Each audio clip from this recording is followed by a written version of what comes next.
you know that 10 to 20 million children and adolescents suffer from chronic illness, and due to this illness, they have to be hospitalized?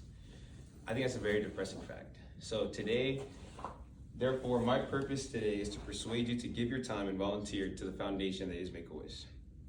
So today we're going to begin by discussing the needs that the foundation addresses and solution to the needs presented.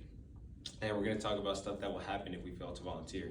And these needs are basically what keeps Make-A-Wish afloat, why Make-A-Wish exists, and stuff that they do as a foundation and how they help the world.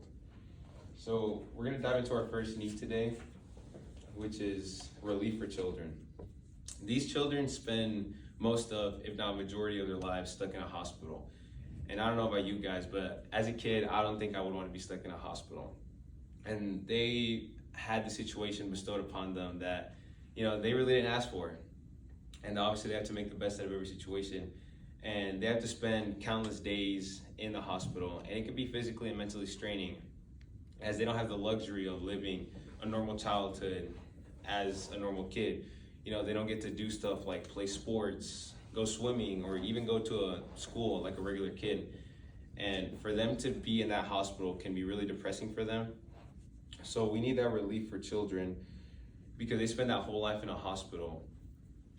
And it really starts to deteriorate their mind as all they know is constant doctor and constant medicine. And it can be really hard for them. But it's not just hard for them, as it can also be hard for the parents. So that leads me to my second need, that counseling for parents. Parents have the responsibility to be there for their child no matter what. And I feel like these parents go through the same level of stress that the children go through, if not more. These parents are asked to go above and beyond to start caring for these children as their child are going through a lot of trauma because they're dealing with this illness that was bestowed upon them. And obviously these parents have to have a strong face because they can't be displaying that they're sad because then their child is going to be sad. So their mood is really playing a big part in their child's speedy recovery. It was a study done that parents of children with cancer found these parents who took action and focused on the problem experienced lower levels of anxiety and depression. Obviously these parents have to dedicate a lot to these children as they require constant attention and constant focus as they're going through this illness. And there was another study done that said, living with a child with a long-term condition can result in challenges above usual parenting responsibilities because of illness-specific demands such as maintaining treatment and care regimens and social and financial constraints. So these parents, it's very rigorous to be a parent of a child that's interned in a hospital like this for such a serious condition. I had a personal experience with this a couple of months back. My brother, we had to go to the Cook's Hospital to get some special x-rays because he broke his arm. And I saw a bunch of these kids with their parents, and all these parents, they didn't look like they were having the best time.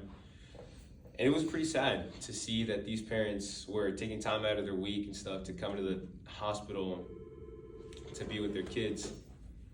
And it can be physically and mentally exhausting for these patients as well as their parents. And it's expensive for stuff like that. So for my third need, it would be medicinal aid. That stuff like this isn't cheap. Obviously, these children are in state-of-the-art facilities, and these parents obviously have to contribute to that sort of payments and stuff like that. And they struggle a lot. And most of these people just think that, the hospital pays for everything or insurance. But most of the time, that's not the case. There was a study done that more than 1 in 4 families experience financial burdens on medical care. So when you go to the doctor or something, obviously you have insurance and it's not as bad. But for these kids, they're having constant medicine. It starts slowly building up over time as they're getting all of this special treatment. And there was another study done that children with the most complex chronic diseases average more than $75,000 in bill charges to their health plan during a single calendar year.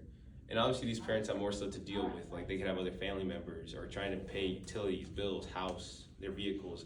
So for them to solely focus their financial assessments towards their child, it can be a real burden to them. So all these needs can be fulfilled by the Make-A-Wish Foundation. The Make-A-Wish Foundation is there, and it offers all the resources as it can offer, obviously, the wishes, which is a big part of the organization, to help these kids and release them to take away from the bigger picture. It's taken away from the bigger picture. And obviously, everyone can do our part. So we can do to volunteer. There's obviously different types of volunteers for these patients, as obviously you can offer a wish, or you can just be there with constant support. So these are the steps you can take to become a Make-A-Wish volunteer. Sign up and offer your specific services, and be there for the patient and their family, and just let them know that they're not alone in the trial of their life. And so what happens if we do our part? Obviously these kids, they have a life-altering experience, and it helps them as they're going through all these tough times, and helps them distract themselves from what's really going on. And if we don't, obviously there are many kids that don't get the benefits from Make-A-Wish like this, and they have to live their life obviously sad, and that's not okay. So we can all do our part. Make-A-Wish, obviously we talked about all the needs that the Make-A-Wish fulfills. So for the Make-A-Wish to be such a proud foundation, to involve themselves with all these kids and all this stuff like that, it's a really awesome foundation, as it fulfills their needs of physical and mental assistance, as well as they give assistance for their medicinal aid by offering money through other counterparties.